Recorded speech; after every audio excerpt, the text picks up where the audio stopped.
얘들아 안녕. 잘 지내고 있는지 모르겠네.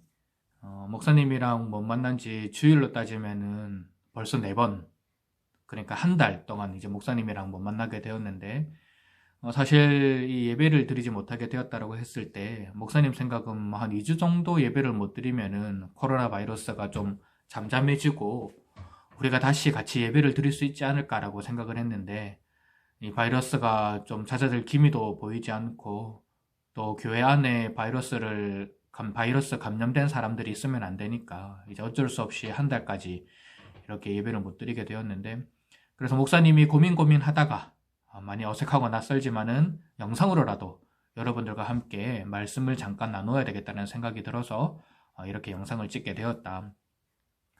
아주 어색한데요.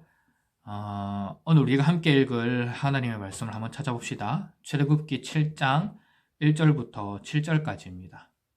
자, 여러분들 찾아보세요. 출애굽기 7장 1절부터 7절까지 구약성경 90페이지. 출애굽기 7장 1절부터 7절까지. 자, 우리 찾았으면은 같이 한번 읽어보도록 하겠습니다. 시작. 여호와께서 모세에게 이르시되 볼지어다 내가 너를 바로에게 신같이 되게 하였은즉 내 형 아론은 내 대언자가 되리니 내가 내게 명령한 바를 너는 내 형 아론에게 말하고 그는 바로에게 말하여 그에게 이스라엘 자손을 그 땅에서 내보내게 할지니라. 내가 바로의 마음을 완악하게 하고 내 표징과 내 이적을 애굽 땅에서 많이 행할 것이나 바로가 너희의 말을 듣지 아니할 터인즉 내가 내 손을 애굽에 뻗쳐 여러 큰 심판을 내리고 내 군대 내 백성 이스라엘 자손을 그 땅에서 인도하여 낼지라.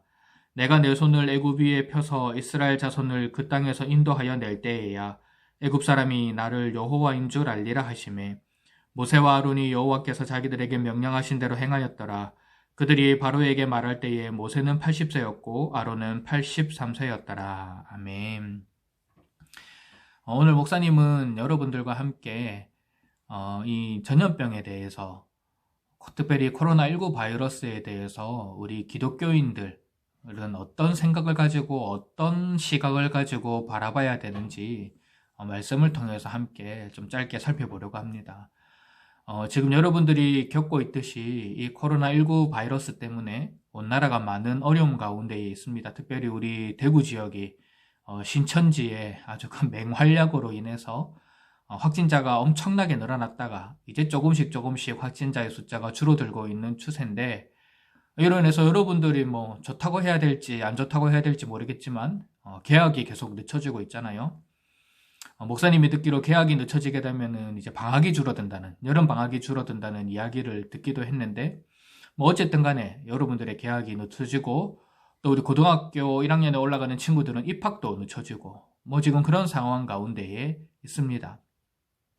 그러면 이 전염병에 대해서 이렇게 온 나라가 시끄럽고 또 우리 교회와 같이 이 전염병의 예방을 위해서 또 예배를 온라인으로 드리고 또 가정 예배로 드리는 이런 교회들이 많은 이 상황 가운데서 여러분들은 이 전염병을 어떻게 생각을 하고 있는지 모르겠어요. 그런데 우리는 우리에게 일어나는 모든 일들은 하나님께서 주관하신다. 하나님께서 이 모든 일들을 이끌어 가신다라는 믿음을 가지고 있기 때문에 이 코로나19 바이러스라는 이 전염병도 결국 믿음의 눈으로 우리는 바라봐야 될 필요가 있습니다. 그러니까 여러분들이 뉴스를 보고 듣고 또 친구들과 대화하는 그런 모습을 통해서 이 코로나19 바이러스를 통해서 여러 가지 생각과 또 모습들을 가질 수 있겠지만, 그러나 우리는 예수님을 믿는 사람들이지 않습니까? 그러니까 이 교회, 이 성경적 관점을 통해서 이 전염병을 어떻게 이해를 해야 되고, 또 하나님께서 이를 통해 우리에게 하시고자 하시는 말씀이 무엇인지를 깨달을 수 있는 그런 여러분들이 되어야 한다는 것입니다.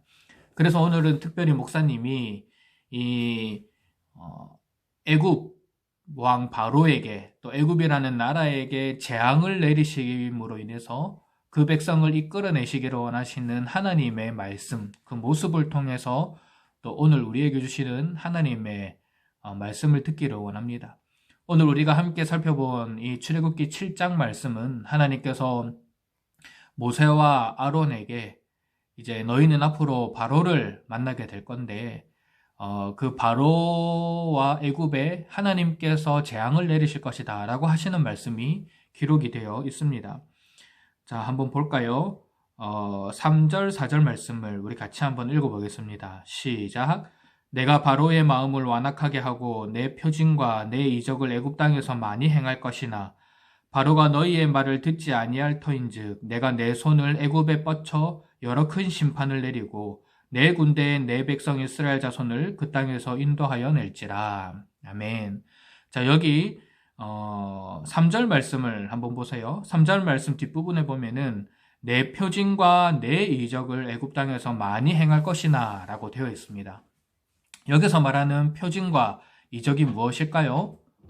무엇일까요? 이 표징과 이적이라는 것.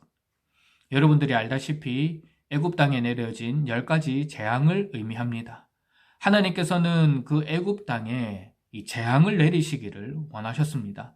여기서 말하는 재앙이라는 것은 뭐 전염병도 있고 뭐 기후 이변 같이 뭐 하늘에서 우박도 떨어지고 뭐 가축의 돌림병 같은 것도 발생을 하게 되고 뭐 그런 일들 아니겠습니까? 그런 것들을 하나님께서 애굽 땅에 많이 내리게 될 것이다. 하나님께서 그 일을 행하실 것이다 라고 말씀하셨는데, 근데 4절 말씀을 보면은 바로가 너희의 말을 듣지 않을 거다라고 하나님께서 말씀하시죠. 이 이스라엘 백성, 특별히 모세와 아론의 말이 무엇입니까?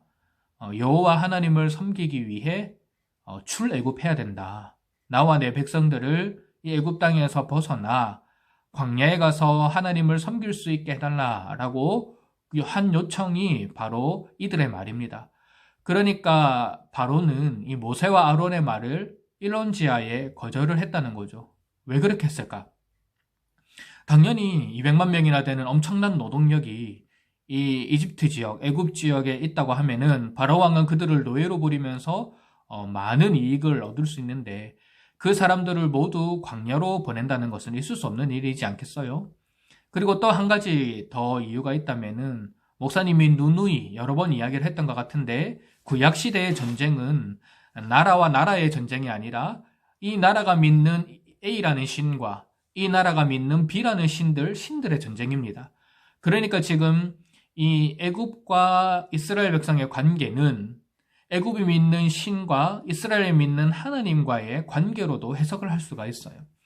그래서 이 애굽 왕 바로가 이스라엘 백성들이 하나님을 섬기기 위해 광야로 나가게 해달라고 하는 이 요청은 이 신들의 전쟁에서 마치 이 애굽의 신이 열등한 신이다라고 인정하는 것과 똑같다라는 의미를 가지고 있습니다. 그러니까 이 애굽 왕 바로에게 있어서는 이스라엘 백성들을 보낸다는 건 있을 수 없는 일이라는 거죠. 그런데 그때 하나님께서 뭐라 하십니까? 4절 뒷부분 중간 부분을 보면은 내가 내 손을 애굽에 뻗쳐 여러 큰 심판을 내리겠다. 이 말은 하나님만이 유일한 신이라는 것을 알려주고 있는 거예요. 하나님께서 애굽에 손을 뻗쳐서 큰 심판을 내리겠다라고 말씀하신 거고 그 재앙을 통해서 하나님만이 유일한 하나님이다. 그리고 목사님이 언젠가 여러분들한테 말한 적이 있는데 이 10가지 재앙은 애굽 사람들이 믿는 그 10가지 신이라는 겁니다. 대표적으로 나일강의 신 있죠. 그리고 태양신도 있습니다. 뭐 그런 신들에 대한 심판을 하나님께서 내리시는 것이기 때문에 하나님께서는 그 심판을 애굽에 내려서 이스라엘 백성들, 하나님의 백성, 하나님의 군대 이스라엘 백성들을 이끌어낼 것이다 라고 하나님께서는 4절 말씀 가운데 말씀하고 있는 것이죠. 자, 그러면 우리가 여기서 생각해 봐야 될 것이 있는데 이 이집트 사람에게 있어서 그 당시에 일어났던 이 재앙들, 하나님께서 내리셨던 10가지 재앙들, 이 재앙들을 어떻게 바라보고 이해했을까? 이 재앙들을 경험할 때에 뭐 나일강이 갑자기 변해서 핏빛으로 변하고 막 파리가 날아 들어오고 그리고 막 이가 가득하고 뭐 개구리들이 온 나라를 뒤덮는 뭐 전염병이 돌아가서 가축들이 다 죽게 되는 이런 상황을 바라보면서 그 당시에 이집트 사람들은 어떻게 이런 현상들을 이해했겠냐라는 것이죠. 여러분 어떻게 이해했을까요? 당연히 우연이다. 아니면은 우리 이집트 우리가 믿는 신들이 진노하셨다라고 이해하지 않겠습니까? 당연히 그렇게 이해를 하겠죠. 이것이 이스라엘 백성들이 믿는 하나님이라는 신, 그 신이 내린 심판이다라고 이해하기에는 어려움이 있었을 것입니다. 그리고 이런 자연현상들은 종종 일어났던 일이기 때문에 이 믿음이 없는 사람들의 눈으로 볼 때는 이것은 그냥 우연히 일어난 일이고 이것은 그냥 하나의 자연재해에 불과했을 것입니다. 자, 오늘날 우리의 시대로 딱 넘어와서 우리의 모습을 한번 생각해 볼까요? 여러분들 뉴스 잘 보지는 않겠지만 종종 구제역이 돌아가지고 돼지들이 많이 죽었다. 아니면 조류독감이 돌아가지고 이렇게 닭들이 폐사했다. 닭들을 폐사했다라는 이런 이야기들을 여러분들이 종종 들을 때가 있을 겁니다. 그리고 코로나19 바이러스와 같이 이런 전염병들이 가끔씩 온 나라를 뒤덮는 그런 일들이 발생하는 거죠. 여러분, 이런 일들을 볼 때에 하나님을 알지 못하는 사람들은 이건 우연히 일어난 일이다라고 생각을 합니다. 그냥 단순히 인간이 실수를 해서 아니면 인간이 관리를 잘 못했기 때문에 아니면은 자연환경 방역의 실패로 인해서 이런 여러 가지 어려움과 전염병들이 일어나게 된다라고 일반적인 사람들은 이해를 하죠. 지진이 일어난다거나 아니면은 엄청난 산불이 일어난다거나 이런 것은 그냥 우연에 불과한 사건이다라고 보통 사람들은 생각을 합니다. 이집트 사람들과의 생각이 다를 바가 없죠. 근데 믿음을 가진 우리들, 예수님을 믿는다라고 하는 우리들의 생각은 어떠해야 될까요? 이거는 결코 우연으로 일어나는 일이 아닙니다. 왜냐면은 이 세상을 주관하시는 분은 오직 하나님 한 분밖에 없다는 거고, 하나님께서 우리에게 이런 일들을 통해서 우리 각자에게 또 한국 교회에 또 이 한국 사회에 하고 싶으신 하나님의 말씀이 있다라는 겁니다. 그런 것들을 우리가 믿음의 눈으로 바라보고, 우리에게 일어나는 이런 자연재해는 하나도 우연히 일어나는 일은 없고 오직 하나님께서 이 모든 것들을 주관해 가신다라는 그런 고백을 우리는 하나님께 올려드려야 되죠. 하나님께서 10가지 재앙을 왜 이집트에, 애굽에 내리셨습니까? 그 재앙을 통해서 애굽 사람들이 믿는 신을 심판하고 당신의 백성들을 이끌어내기 위함입니다. 하나님께서 왜 우리나라에 이런 전 세계에 이런 코로나19 바이러스와 같은 재앙을 내리실까요? 여기에 대해서 우리는 다양한 해석을 내릴 수 있겠지만은 일단은 가장 대표적으로 눈에 띄는 것 한 가지, 모두가 인정하는 한 가지가 있다면 신천지 아니겠습니까? 이 신천지라는 이단이 이 나라 가운데 정말 많은 영향을 끼치고 있었는데 하나님께서 이번 기회를 통해서 이 신천지라는 집단이 얼마나 불법적인 집단인지 또 얼마나 정부의 통제에 따르지 않는 집단인지 그리고 우리 교회에도 우리 대구 소교회 말고 이 한국 교회에도 신천지가 얼마나 교회 내부에 깊숙이 자리를 잡고 있는지 하나님께서 드러내기 위함이 아닐까라는 생각을 해보게 됩니다. 결국에는 이 신천지라는 집단은 이단이죠. 하나님의 말씀을 잘못 가르치고 이만이라는 그 교주를 이긴 자, 그러니까 재림 예수로 받아들이는 집단입니다. 그리고 이 신천지라는 집단이 활동을 하게 된 것도 결국에는 이제 기존의 한국 교회들이 대표적으로 따지면은 여러분들도 포함됩니다.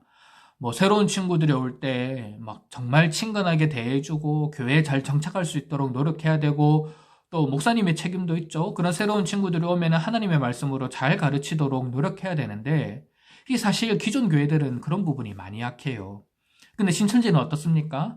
신천지는 그 한 사람을 포섭하기 위해 5명, 10명이 에너지를 쏟습니다. 그 사람에 대해서 모든 것을 다 조사하고 그 사람이 뭘 좋아하는지, 그 사람의 동선은 어떤지, 그 사람이 어떤 생각을 가지고 있는지, 그 사람의 가족 관계는 어떤지, 그 사람의 고민은 뭔지 이런 것들을 정말 세밀하게 조사해서 그 한 사람을 자기에게로 포섭시킨다는 거죠. 그리고 성경 공부, 잘못된 성경 공부를 통해서 그렇게 그 한 사람을 포섭시키는 일을 하게 되는 겁니다. 그러면 뭐냐? 기존 교회가 채워줄 수 없었던 것들, 그런 것들을 이 신천지가 채워주니까 신천지에게로 가는 거예요. 그러면 우리 한국교회는 이 코로나19 바이러스를 통해서 대표적으로 드러나게 된 이 신천지 문제를 바라보면서 우리 스스로를 돌아보게 되고 반성하게 되는 거죠. 우리가 그동안 놓쳤던 부분, 하지 못했던 부분을 우리가 이런 부분을 잘 관리해서 앞으로는 새로운 사람들이 올 때, 또 앞으로는 복음을 전하는 일에 있어서 더 세심하고 세밀하게 관심을 가지고 챙겨주고 복음을 전해야 되겠다. 정말 이 한 영혼을 이단에게 뺏기지 않고 하나님 품으로 인도하는 일에 우리가 더 열심을 내고 쓰임을 받아야 되겠다라는 다짐과 결단을 할 수가 있습니다. 그러니까 우리는 코로나19 바이러스라는 이 국가적인 재난의 상황 가운데서 하나님께서 과연 무엇을 말씀하시고자 하시는지, 물론 이것은 사람마다 다르고 해석마다 다를 수는 있습니다.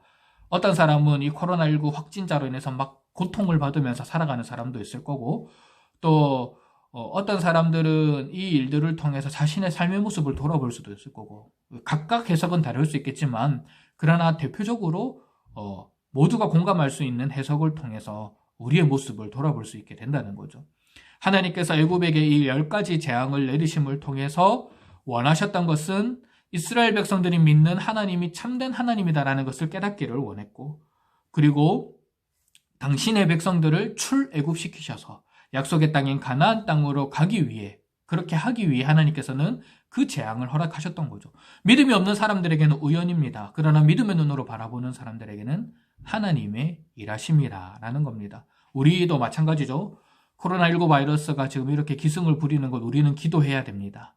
하나님이 코로나19 바이러스가 속히 종식되게 하여 주시고, 이를 위해 애쓰며 수고하는 모든 의료진들 하나님께서 위로하여 주시고, 또 확진자들 하루속히 완치되게 해달라고 기도해야 되죠. 그리고 또 한 가지, 하나님께서 이 코로나19 바이러스를 통해 우리에게 무엇을 원하시는지, 더 구체적으로는 여러분들 한 사람 한 사람에게 무엇을 원하시는지 여러분들이 기도함으로 하나님께 물어봐야 된다는 겁니다. 목사님이 대표적으로 신천지라는 그 이단의 사건을 해석했던 것처럼, 여러분들도 뭐 학교를 가지 못하고 집에서만 생활하고 하는 그 시간을 통해 또 우리 같이 큐티 모임 하고 있지 않습니까? 각 반 선생님들을 통해서 큐티 자료 사진 나가고 한 것을 여러분들이, 어떤 친구들은 그냥 옮겨 적기만 하는 친구들도 있을 거고, 어떤 친구들은 그 말씀 묵상을 통해서 하나님의 말씀을 더 가까이 하는 친구들이 있을 텐데, 그런 시간들을 통해서 더 하나님을 사랑하려고 하는 것이 이번 코로나19 바이러스를 통해 나에게 주시는 교훈이구나 라는 것을 여러분들이 깨달아야 되는 거죠. 또 그동안에는 뭐 가족끼리 너무 바빠가지고 가족끼리 얼굴도 보기 힘들고 막 이렇게 했는데, 지금은 코로나19 바이러스 때문에 어디 돌아다니지도 못하고 같이 집에 있으면서 막 서로 짜증내고 뭐 싸우기도 하겠지만, 어쨌든 가족끼리 함께 모이는 시간이 많이 늘어나잖아요. 그럼 그런 모습들을 통해서 또 하나님께서 가정의 회복을 원하시는구나 라는 것을 여러분들 스스로가 찾아낼 수 있어야 한다는 겁니다. 목사님이 하고 싶은 거는 그겁니다. 우리에게 일어나는 모든 일들은 우연은 없다. 우리는 이 코로나19 바이러스도 믿음의 눈으로 바라보고 해석을 해야 된다. 여러분들 각자가 하나님께서 이 일을 통해서 나에게 무엇을 말씀하시고자 하시는지 여러분들 스스로가 깨닫는 그런 노력들이 필요하다라는 겁니다. 그래서 여러분들이 단순히 막 인터넷 커뮤니티나 카톡이나 뭐 네이버나 네이트나 다음을 통해서 올라오는 기사를 가지고 여러분들의 생각을 꾸려나가는 것이 아니라, 믿음의 눈으로 이 상황을 바라보고 이 상황을 통해서 하나님의 일하심을 경험할 수 있는 그런 우리 중고등부 친구들이 되었으면 좋겠습니다. 이번 한 주도 하나님의 은혜 가운데 잘 보내시고, 그리고 우리 언제 또 예배를 드리게 될지 모르겠지만 기쁨으로 다시 만나는 우리 중고등부 친구들이 되었으면 좋겠습니다. 자, 여러분들 수고하셨어요. 각자 기도하고 마치세요. 안녕.